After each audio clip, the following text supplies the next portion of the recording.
time immemorial, there existed the cube. The cube could be shaped. The cube could be manipulated, and it could also be used in a lackluster planet exploration game. This is Planet Explorers from Pathea Games. It's on the engine, if my notes are correct. I don't think that's correct. I don't think that's right, but we're going to keep it in there just in case. That's the show title. You can pick it up for around 20. It's Unity. It's Unity with some custom work done.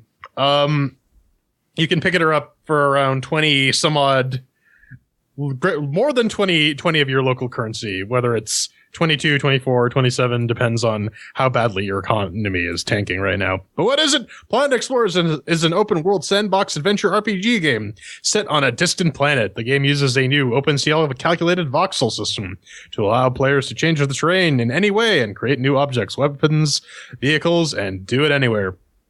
So let's kick off the CHAIRQUISITION with, of course, the CHAIRQUISITION. 1 chair means that it's crap. 2 chairs means that it's meh. 3 chairs means that it's pretty good. 4 chairs means it's awesome. We got our categories: O'Doom, Makes with the Working, Shinny and Sounds Controls, and Foon. So let's kick this off. Then, did you have any trouble making Planet Explorers working?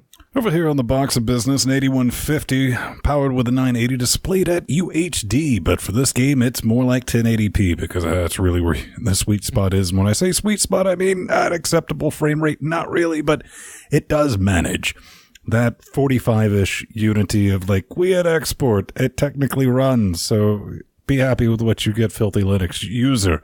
It does have the Unity scream of Nope, yet they fancied it up quite a bit. And you get to see it a lot because it likes to full screen. Every time you launch the damn game, then in the upper left-hand corner, there's like a little menu. It's like, click play. Then it launches.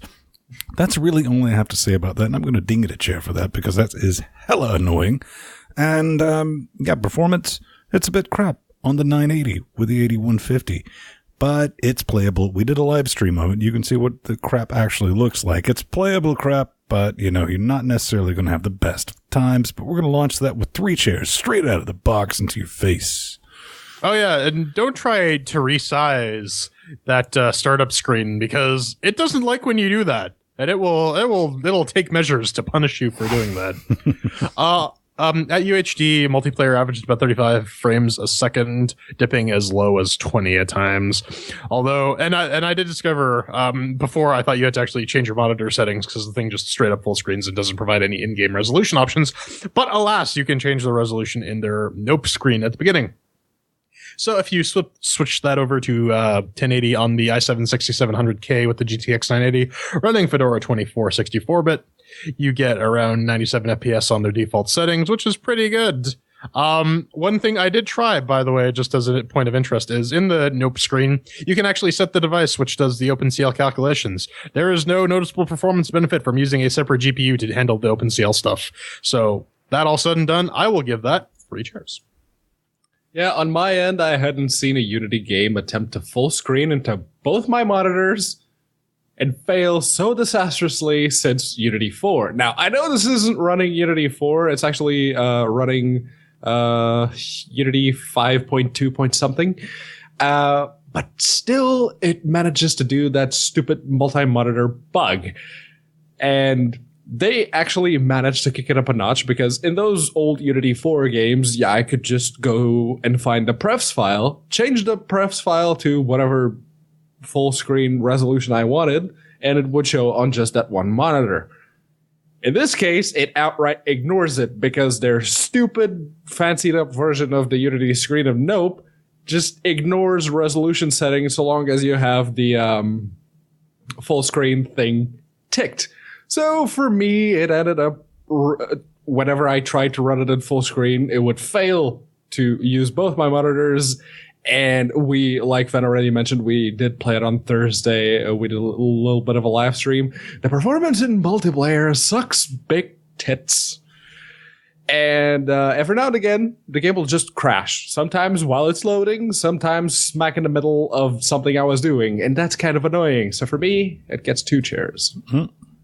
That's not a good start. That's 2 chairs for Makes with the Working. Up next is the Shiny and the Sounds, Ven. How did it chin and sound?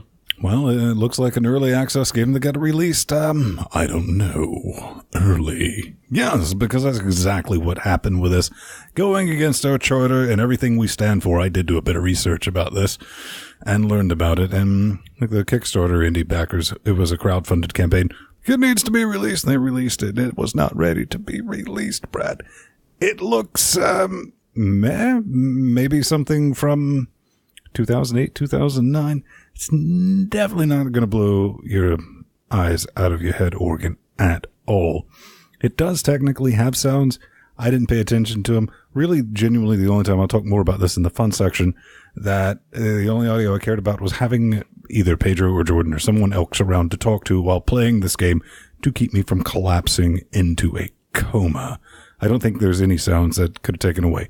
It's not fugly. It looks okay for something that's a bit voxely, but yeah, on technicality, graphics, they move, they work. The animation rigging is laughable. That needs more polish. Hopefully they'll keep working on the game. Sounds, didn't really pay any attention to, but you know, you're going to get 2 chairs out of that. It's a middle of the road score on a technicality. Yeah, I mean, the stock Unity assets and the 2D graphics really assist with, or really do take away with the majesty of the game or of the worlds. It looks all right. If you crank it up to beautiful, you get the nice light effects that Unity provides. Although the character looks, honestly, it looks like shrooms. It looks like shrooms. I'm not even gonna lacquer it with any special shellac or whatever. And it does have a soundtrack, but it also has a pair of croony assholes singing a cheesy song with the name of the game in it on the menu. Yep. That got it noped really quickly, because when I heard that, as Planet Explorers, okay, roll credits, we're done here. Bye. Yeah, there's nothing too special on the audiovisual front aside from that, so it gets a middle of the road score at 2 chairs. Oh yeah, if you've seen the stock Unity grass, you will recognize it in every game, and this game has it in spades. Now, it is good to see a survival game with crafting elements which doesn't rely on some bullshit form of hipster pixel visuals. That's good to see, because the voxels in this game are teeny tiny when, say, compared to Minecraft, where they're fucking huge. There was a surprising amount of effort put into the background music, except for the main menu one, which Jordan already explained. It's just 2 people singing a song about the game. Really? But the background music, there was a lot of effort put into it, but it got muted pretty damn fast, and I just had my own thing blaring in the background. Also, I'm going to give it bonus points for not falling into the pretentiousness trap that many other games do and calling it depth of field when it is, as this game calls it, depth blur, because those other games aren't doing anything differently than this one. They're just blurring out the things that are off in the distance. And when you look at them, they get in focus, and the things that are closer to you will get blurry. That's bullshit, and it always gets disabled, but they get bonus points for calling it what it actually is. So it gets 3 chairs. That's 2 chairs. And just as a point of fact, if they had replaced the theme song they had with the French version of the 18 theme, it would have gotten 4 chairs in this section after that, 100%. Up next is Control. Ben, how did that work? Controls. Unfortunately, both of you talking about the sounds undid a bit of therapy that I had done trying to forget how horrendous the voice acting was in this game. Talk about cringing. That was definitely a thing. Your standard was fair. You know, you pick up your gerbil, you do your things, you move it around. Nothing to complain about. I mean, it was logically laid out, and it does a fairly decent and respectable job of telling you, okay, do this, and, you know, kind of babby step you up into it. But, you know, with any crafting game, they have a tendency to go menu crazy with layers upon layers upon layers, and this has it in spades. Not a huge fan of that, but they're manageable, but they're still a ginormous pain in the ass. But I'm going to give it a solid 3 because nothing didn't work. So you got that going for you. No controller support, but playing this with a controller, that would be interesting. Yeah, this game does not like handling multiple inputs, as I discovered while we were doing the multiplayer stint. Trying to queue up multiple actions or movements just does not work and will result in you standing still as some animal murders you. In addition, the UI, even bumping it up to 1080p and having all the little item slots be big, I find that unless you drag the item to a specific coordinate in the box, it doesn't register as you trying to put that as one of the hotkeys. So I got to ding it a chair for that. Otherwise, everything else works about as well as you'd expect for a third-person over-the-shoulder game type thing. So 3 chairs. Yeah, I would. On my end, I'd like an option to set the mouse sensitivity individually from when I'm just looking around to when I'm trying to, say, aim down the barrel of a gun. Or at least 2 different sliders, one for first person and the other for third person. That would have been nice. Because if you're trying to control the game from third person, you probably want it to be a bit more sensitive so you can cover more ground with less movement. But if you're in first person, that is far too sensitive. So that doesn't really work. And when the camera zooms all the way in when you switch to a gun, it's not good. But I'm just picky about it. I'd also like an option to have a dedicated button to do that little dodge roll that your character does. Because double tapping is all well and good, but when combat gets proper fluster-cucky, more often than not, my character wouldn't do the dodge thing, and he would just end up on his ass. So, gets dinged a chair for that. 3 chairs. I'd also want to say that flustercucky sounds like some sort of avian porno. That's 3 chairs for controls. And finally, fun. Ben, did you have fun with Planet Explorers? Short and sweet. Brad, I unfortunately have to say, I don't think I did. Here's the thing. It's just like when you first launch this game, and you see what the business is, you immediately notice, like, wow, the pathfinding for the NPCs is hilariously bad. I mean, I have not seen shit on rails like that since, like, Quake 2 bots. And even the engine just, like, flipped the table in frustration on, like, one of the first, what do you call them, you gotta run next to the person who's like, oh, okay, we got to make sure that you're all protected and escort quest. Escort quest, yeah. Right. And it just nope, because like you need to escort this guy, and this guy immediately like ran under the ship into a hole. It's like, right.